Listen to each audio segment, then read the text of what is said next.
Well, let's return to that breaking news that British Health Minister Wes Streeting has resigned from government. For more, I'm joined by our Europe Bureau Chief Mazoe Ford in London. Mazoe, firstly, bring us up to date on this news just in. What reasons has the Health Minister given for his resignation?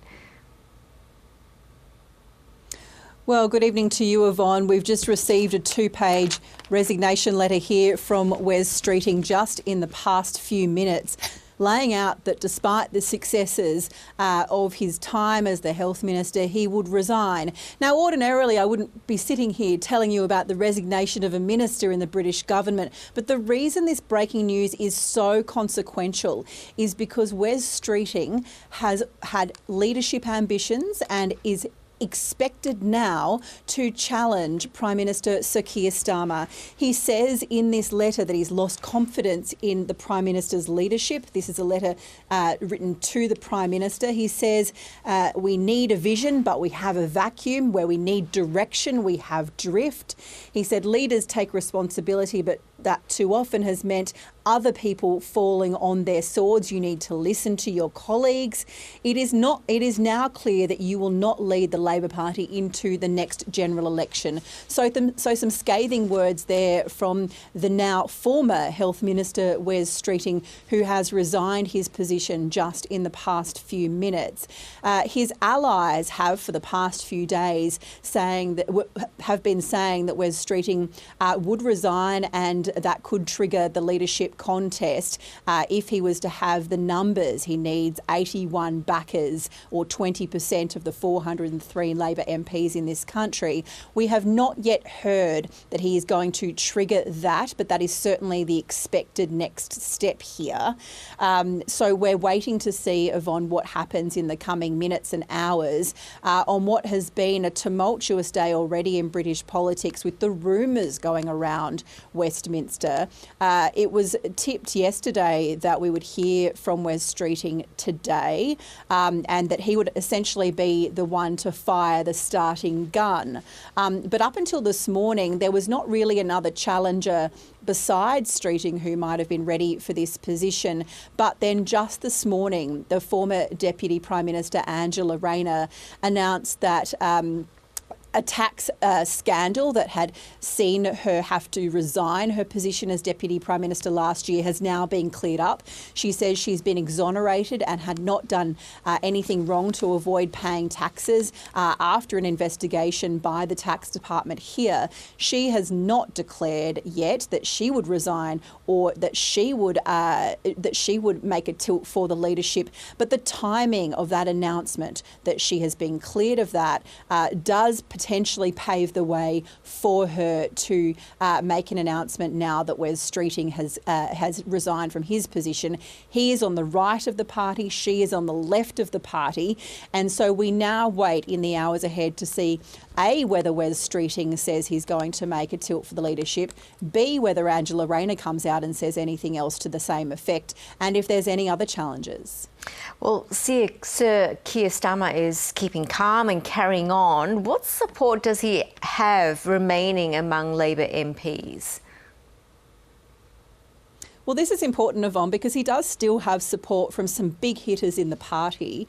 There are now around 150 MPs who have publicly said that they back him, that this is no time for a leadership contest, that this country has problems and we should get on with governing, and that the public does not want to see us fighting amongst ourselves.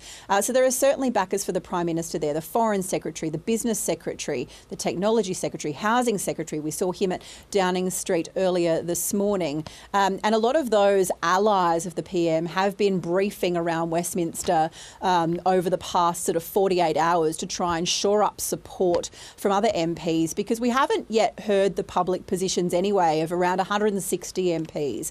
So they will prove crucial, because if they haven't yet declared that, and they're not part of that 87 cohort, 87 people, MPs who have said that they no longer have confidence in the Prime Minister and want him to resign or set out out a timetable of his departure. If they're not in that camp, and then they're not in the 150 camp in support of Keir Starmer, well, which camp are they in? That is the big unknown. So if there is going to be a leadership contest, as many expect there will now be, there is still a lot of uncertainty about where those people stand. Keir Starmer, though, is pledging to dig in. He doesn't have to get the numbers to fight in a leadership contest. He gets automatic entry to that.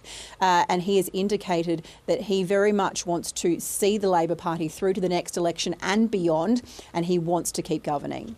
If he fails, and indeed he is toppled, his successor would become Britain's 7th Prime Minister in the space of 10 years. Tell us, what is the appetite for that? How do the British people feel about all of this?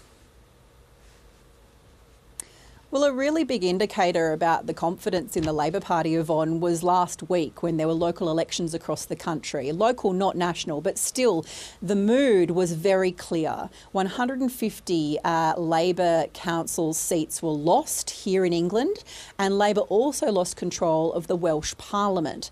It's not that the main opposition party, the Conservative Tory party, took them instead. It was that the far-right Reform UK party took them on the right, and the Green Party took them on the left. Reform made huge gains across this country. So there is a big fear now among those two main parties, because it wasn't just Labor who suffered big losses, the Conservatives did too, that people in this country are looking for something else, that they are sick of the two-party politics that has dominated this country for the past century, and they want to know what else is on offer. Is that on the far right? Is it on the far left? But certainly it's not with Labor or Conservatives, as it has been for so long. People in reference to Keir Starmer have commonly been split about this, just as the party is, around, well, he's doing a good job on the international stage, but he's a bit quiet at home. That's one end of the spectrum, to other people saying, well, he was elected with a big mandate, with a big landslide to defeat the Conservatives, so he should be allowed to continue. Other people say that they've not been impressed with backflips on things like winter fuel payments for pensioners. He said he was going to take them away, only to see the public mood really change, and that he had to backflip on that. That was what many see as kind of a real starting point for his unpopularity to grow. There have been high-profile resignations. There's a cost of living crisis. People have been critical of the way that immigration and asylum seekers have been managed in this country. There's been an expenses scandal, and then Keir Starmer also was the one to ask Lord Peter Mandelson to stand down from being US ambassador to the UK. He knew he had links to the late convicted sex offender Jeffrey Epstein. He put him in that position anyway, and ever since it's been a big mess. So a lot of disquiet about Keir Starmer, and a lot of uncertainty here in British politics. Indeed. Mazoe Ford, Europe Bureau Chief, thank you for updating us.